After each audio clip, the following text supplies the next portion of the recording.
প্রিয় শিক্ষার্থী বন্ধুরা, আসসালামু আলাইকুম। অ্যাকাউন্টিং ক্লাসে স্বাগত জানাচ্ছি। আমি সোহেল রানা। আজ আমি আবারও আপনাদের সামনে হাজির হয়েছি নতুন একটি ভিডিও নিয়ে।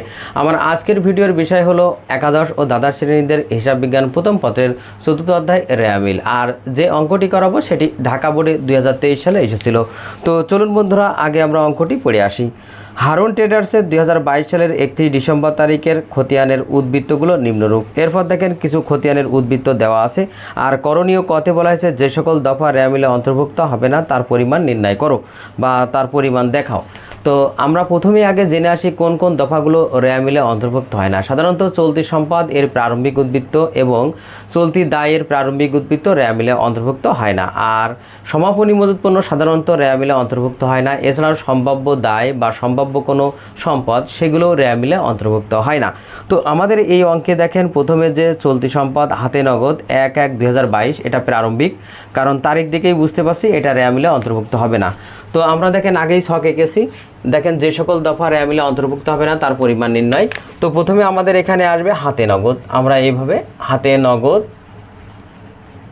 দেখেন হাতে নগদ এখানে দুইটা আছে, একটা হলো 31/12/2022 আর একটা হলো 1/1/2022। আমরা এখানে 1/1/2022 যেটা, সেটা রেয়ামিলে অন্তর্ভুক্ত হবে না, কারণ এটা প্রারম্ভিক। তাহলে এখানে আমরা টাকা লিখব। প্রারম্ভিক হাতে নগদ আমাদের 15,000 টাকা, আমরা প্রথম টাকার ঘরে লিখলাম।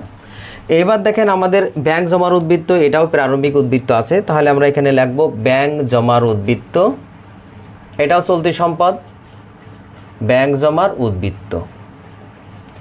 তো চলতি সম্পদের প্রারম্ভিক উদ্বৃত্ত যাবে না। দেখেন ব্যাংক জমার উদ্বৃত্ত এখানে দুইটা আছে, একটা 31/12 আর একটা হলো 1/1/2022। তো আমরা 1/1/2022 যেটা, সেটা রেয়ামিলে অন্তর্ভুক্ত হবে না। তো আমরা সেইটা এখানে লিখব কত, 12,000 টাকা। আমরা এখানে 12,000 টাকা লিখলাম। এবার দেখেন আমরা জানি সমাপনী মজুত পণ্য সাধারণত রেয়ামিলে অন্তর্ভুক্ত হয় না, কারণ সমাপনী মজুত পণ্য হলো ক্রয় অথবা প্রারম্ভিক মজুত পণ্যের একটি অংশ। যেহেতু ক্রয় আর প্রারম্ভিক মজুত পণ্য রেয়ামিলে অন্তর্ভুক্ত হয়, সেই কারণেই সমাপনী মজুত পণ্য রেয়ামিলে অন্তর্ভুক্ত হবে না। তাই আমরা এখানে লিখলাম সমাপনী মজুত পণ্য, বা মজুত পণ্য বলে তারিখ লিখলেও হবে, মজুত পণ্য। দেখেন মজুত পণ্য এখানে 31/12 যেটা, এটা সমাপনী 31/12/2022। এখানে টাকা আছে 28,000 টাকা, তাহলে আমরা এখানে 28,000 টাকা লিখলাম। এবার দেখেন এই তিনটা টাকা আমরা যোগ করব, আর যোগ করলে আমরা পাচ্ছি হলো 55,000 টাকা। এই 55,000 টাকা আমাদের মোট, যেটা রেয়ামিলে অন্তর্ভুক্ত হবে না।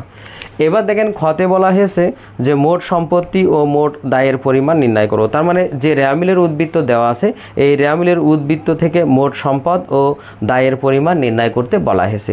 তাহলে আমরা প্রথমে মোট সম্পদ নির্ণয় করব। দেখেন ছক আগেই আমি এঁকেছি যে মোট সম্পদ ও দায়ের পরিমাণ নির্ণয়। তাহলে প্রথমে আমরা এখানে লিখব সম্পদ সমূহ, সম্পদ সমূহ। তো সম্পদ সমূহের মধ্যে আমাদের কি কি আসবে দেখেন, প্রথমে হাতে নগদ যেটা প্রারম্ভিক উদ্বৃত্ত, এটা আসবে না। এরপরে দেখেন কল কবজা আসবে। আমরা তাহলে এখানে লিখলাম কল কবজা, কল কবজা।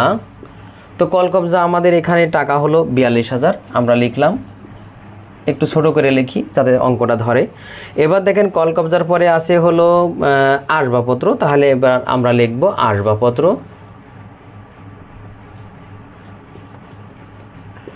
আসবাবপত্র এর টাকা হলো 10,000, আমরা এখানে 10,000 টাকা লিখলাম।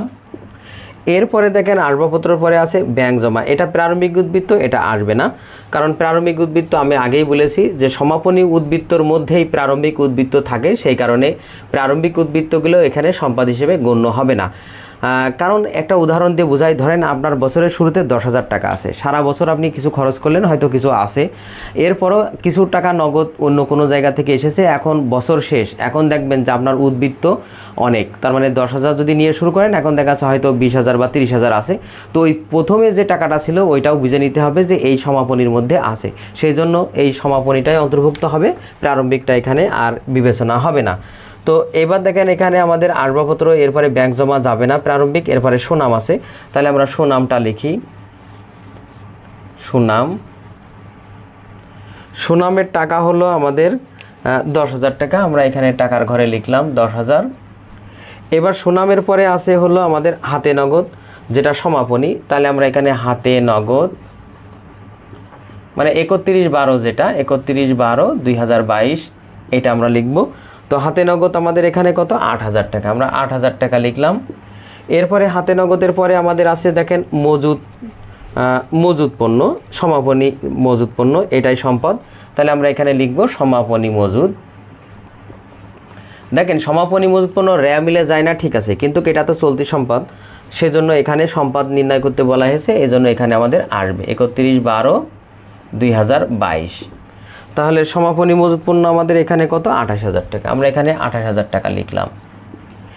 এবার দেখেন আমাদের আছে হলো ব্যাংক জমা, যেটা 31/12, তার মানে সমাপনী ব্যাংক জমা। আমরা এখানে ব্যাংক জমা বলে লিখলাম, ব্যাংক জমা তারিখ 31/12/2022 যেটা, সেইটা। তার মানে ব্যাংক জমা হলো আমাদের এখানে 10,000 টাকা। আমরা 10,000 টাকা লিখব না, ব্যাংক জমা হলো হাতে নগদ 8,000, সমাপনী মজুদ পণ্য 28,000, আর ব্যাংক জমা হলো 20,000। তাহলে ব্যাংক জমা 20,000। এবার দেখেন আমাদের প্রাপ্য হিসাব আছে। প্রাপ্য হিসাব এটা আমরা জানি চলতি সম্পদ, তাহলে এটাও আসবে। তো প্রাপ্য হিসাবে দেখেন, প্রাপ্য হিসাবে টাকা হলো 10,000। এইবার আমাদের মোট সম্পদ, আর কোনো এখানে সম্পদ নেই, এইগুলো আমাদের যোগ করতে হবে। তাহলে 42,000, 10,000, 10,000, 8,000, 28,000, 20,000 আর 10,000, এইগুলো যোগ করলে আমাদের হচ্ছে 1,28,000, যেটা হলো আমাদের মোট সম্পদ। এবার আমরা ক্লোজ করে দিলাম। এবার দেখেন আমাদের সম্পদ সমূহ বের করার পর এবার আমাদের দায় সমূহ বের করতে হবে। তো আমরা এখানে লিখি দায় সমূহ। তো দায় সমূহের মধ্যে কি কি আছে দেখেন, দায় সমূহের মধ্যে দেখেন প্রথমে আছে 10% ব্যাংক ঋণ। তাহলে আমরা এখানে আগে লিখলাম 10% ব্যাংক ঋণ। তো 10% ব্যাংক ঋণ কত টাকা? 10,000 টাকা। আমরা এখানে প্রথম টাকার ঘরে 10,000 টাকা লিখলাম। এরপরে দেখেন আমাদের আছে বকেয়া ভাড়া। আমরা জানি খরচ বকেয়া হলে সেটা দায় হয়, তাহলে আমাদের এখানে বকেয়া ভাড়াটা আসবে। তো বকেয়া ভাড়া এখানে কত টাকা দেখেন, বকেয়া ভাড়া হলো 2,000 টাকা। আমরা এখানে টাকার ঘরে 2,000 টাকা লিখলাম। এরপরে আসবে আমাদের দেখেন পদেই বা পাওনাদার, পদেই হিসাব। তাহলে আমরা এখানে পদেই হিসাব লিখলাম, পদেই হিসাব। তো পদেই হিসাবে কত টাকা? পদেই হিসাবে আমাদের দায় 15,000 টাকা। আর দেখেন আমাদের এখানে কোনো দায় নেই, তাই আমরা এই তিনটা দায় যোগ করে আমরা পাচ্ছি এখানে কত? 27,000 টাকা, যেটা হলো আমাদের মোট দায়। এটাই ছিল আমাদের খ প্রশ্নের উত্তর। এবার গতে দেখেন বলা হয়েছে যে 31 ডিসেম্বর 2022 সালের সমাপ্ত বছরে রেয়া মিল প্রস্তুত করো। তো রেয়া মিল করতে হলে আমাদের একটি ছক লাগবে। আমি ছক দেখেন এঁকেছি, হারুন ট্রেডার্সের রেয়া মিল 2022 সালের 31 ডিসেম্বর তারিখের জন্য। এরপরে দেখেন ক্রমিক নম্বর, হিসাবের নাম, খতিয়ান পৃষ্ঠা, ডেবিট টাকা, ক্রেডিট টাকা। তো রেয়া মিলের নিয়মটা আগে একটু জেনে আসি। প্রথমে আমি বলি যে রেয়া মিলের দেখেন দুইটা টাকার ঘর আছে, একটি হলো ডেবিট আর একটা ক্রেডিট। তো ডেবিট পাশে কোনগুলো বসবে? মনে রাখবেন যাবতীয় সম্পদ, খরচ আর উত্তোলন রেয়া মিলের ডেবিট দিকে বসে, আর আয়, দায় আর মূলধন রেয়া মিলের ক্রেডিট দিকে বসে। তার মানে যেগুলো বৃদ্ধি পেলে ডেবিট হয় সেগুলো ডেবিট উদ্বৃত্ত প্রকাশ করে, আর ডেবিট উদ্বৃত্ত সর্বদাই রেয়া মিলের ডেবিট দিকে বসে। ঠিক বিপরীত যে সকল বৃদ্ধি পেলে ক্রেডিট হয়, বৃদ্ধি পেলে মানে ক্রেডিট হয়, সেই আইটেমগুলো ক্রেডিট উদ্বৃত্ত প্রকাশ করে, আর সেগুলো রেয়া মিলের ক্রেডিট দিকে বসে। তো দেখেন এখানে প্রথমে আছে হাতে নগদ, যেটা 1/1/2022, এটা আসবে না, কারণ হলো এটা প্রারম্ভিক চলতি সম্পদ। আমরা জানি প্রারম্ভিক চলতি সম্পদ রেয়া মিলে অন্তর্ভুক্ত হয় না। এরপরে দেখেন আছে কল কবজা। তাহলে কল কবজা আমরা লিখব কল টাকার হলো 20,000 টাকা, সম্পদ ডেবিট, তাহলে আমরা ডেবিট দিকে টাকা লিখব। এবার দেখেন 2 সিরিয়াল দিয়ে আমরা লিখব হলো, এরপরে আছে ব্যাংক ঋণ। তাহলে 10% ব্যাংক ঋণ। তো মনে রাখবেন ব্যাংক ঋণ হলো একটা দায়, আর দায় কি হয়? বৃদ্ধি পেলে ক্রেডিট হয়, তার মানে এটা ক্রেডিট উদ্বৃত্ত, তার মানে এটা রেয়া মিলের ক্রেডিট দিকে যাবে 10,000 টাকা। তাহলে আমরা এখানে ক্রেডিট দিকে আমরা লিখলাম। এরপরে দেখেন আমাদের আছে বকেয়া ভাড়া। আমরা জানি যাবতীয় খরচ যদি বকেয়া হয় সেটা দায় হয়, আর দায় রেয়া মিলের ক্রেডিট দিকে বসে, তার মানে এটা ক্রেডিট দিকে যাবে। তার মানে বকেয়া ভাড়া এটা রেয়া মিলের ক্রেডিট দিকে যাবে 2,000 টাকা। আমরা লিখলাম ক্রেডিট দিকে 2,000। এরপরে আছে দেখেন আসবাবপত্র। তো আসবাবপত্র সম্পদ, তাহলে এটা সম্পদ ডেবিট, তা আমরা এখানে লিখলাম আসবাবপত্র, যেটা সম্পদ সেটা ডেবিট দিকে যাবে 10,000 টাকা, আমরা ডেবিট দিকে লিখলাম। এরপরে আছে দেখেন 5 ব্যাংক জমা, যেটা হলো আমাদের চলতি সম্পদ, কিন্তু প্রারম্ভিক উদ্বৃত্ত হয়, এটা রেয়া মিলে অন্তর্ভুক্ত হবে না। তো এরপরে কি আছে? সুনাম। তাহলে আমরা এবার সুনাম লিখি। সুনাম দেখেন সম্পদ, এখানে সুনামের কত টাকা? 10,000 টাকা। তাহলে 10,000 টাকা আমরা ডেবিটে লিখব, যেহেতু এটা সম্পদ। এরপরে আছে হাতে নগদ। দেখেন এই হাতে নগদ সমাপনী 31/12/2022 এটা সম্পদ, তাহলে আমাদের এটা ডেবিট দিকে যাবে। হাতে নগদ আমরা এখানে 31/12/2022 হাতে নগদ কত টাকা আছে? 8,000 টাকা। আমরা 8,000 টাকা ডেবিট ঘরে লিখলাম, যেহেতু এটা একটা সম্পদ। এরপরে সাথে আছে লভ্যাংশ প্রদান। তো লভ্যাংশ এটা হলো ডেবিট, লভ্যাংশ প্রদান। তারা লভ্যাংশ করছি, এটা হলো মালিকানা সত্ত্ব হ্রাস করে। আর মালিকানা হ্রাস করে, ঠিক আছে, তারপরে এটা লভ্যাংশ প্রদান করা আছে, আমাদের ডেবিট দিকে পড়বে 5,000 টাকা। এবার দেখেন মূলধন 8। মূলধন আমরা জানি ক্রেডিট বসে, যেহেতু এটা ক্রেডিট উদ্বৃত্ত প্রকাশ করে, তাই মূলধন হিসাব ক্রেডিট। কত টাকা? 75,000 টাকা। দেখেন ক্রয় একটা খরচ, তাহলে ডেবিট, কারণ আমরা জানি খরচ বৃদ্ধি পেলে ডেবিট হয়, এটা ডেবিট উদ্বৃত্ত প্রকাশ করে, তাহলে আমরা এখানে ক্রয় বলে লিখব 5,000 টাকা, এটা। এরপর 10 বিজ্ঞাপন। বিজ্ঞাপন কি? একটা খরচ, আর আমরা জানি খরচ ডেবিট উদ্বৃত্ত প্রকাশ করে, মিলে ডেবিট দিকে বিজ্ঞাপন হিসাব 5,000 টাকা ডেবিট দিকে আমরা লিখলাম। এরপরে আছে দেখেন 11 প্রদেয় হিসাব। প্রদেয়টা কি? দায়। দায় আমরা জানি বৃদ্ধি পেলে ক্রেডিট হয়, তাই এটা ক্রেডিট উদ্বৃত্ত প্রকাশ করে, তাই এটা রেয়ামিলের ক্রেডিট দিকে যাবে, তার মানে প্রদেয় হিসাব। প্রদেয় হিসাব কত টাকা? 15,000 টাকা। আমরা ক্রেডিট দিকে 15,000 টাকা লিখলাম। এরপরে আছে দেখেন 12 বিক্রয়। তো আমরা এখানে 12 বিক্রয় বলে লিখলাম। তো বিক্রয় একটা আয়, এটা আয় হিসাবে রেয়ামিলের ক্রেডিট দিকে যাবে 70,000 টাকা। আমরা এখানে লিখলাম 70,000 টাকা। এবার আছে দেখেন 13 মজুদ পণ্য।